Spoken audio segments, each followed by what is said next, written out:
Ureditev ptujske mestne tržnice že od začetka spremljajo številni incidenti in peticije. Sporna je bila sečnja cigarovcev, ki je nasprotovalo več kot 4500 ljudi. Tudi objavljen razpis ni bil v skladu s pričakovanji mestnih svetnikov, ki so razpis na 5. izredni seji s sklepi razveljavili.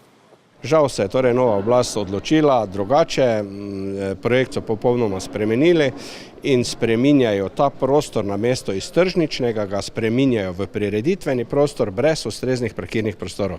In torej temu smo ves čas nasprotovali in nekako apelirali, da bi bilo vendarle modro in pametno to preprojektirati.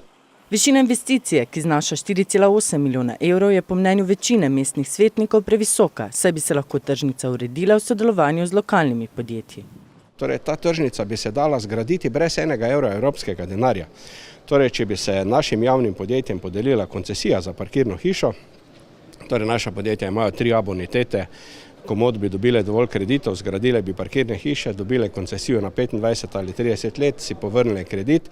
Podjetnikov, ki bi pa želeli zgraditi tržni del, pa imate danes koliko hočete, ki bi to zadevo naredili, in tudi uporabnikov je veliko, ki bi si želeli prostore ali vzeti v najem ali zakupiti. Kot smo že poročali, so ptujski mestni svetniki razpis za ureditev mestne tržnice na izredni seji že razveljavili. Toda župan Miran Senčar njihovih sklepov ne bi upošteval, saj je prepričan, da so argumenti neutemeljeni.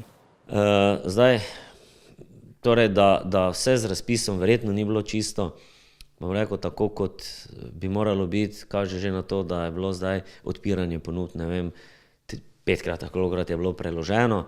Zdaj verjetno bo do tega prišlo. Dejstvo pa je, sklepi, ki smo jih takrat sprejeli, so veljavni, tako kot je, vendar niso spoštovani. Torej, postopek teče dalje. Predlagali so, da bi raje izvedli projekt, kjer bi pod tržnico imeli še parkirno hišo.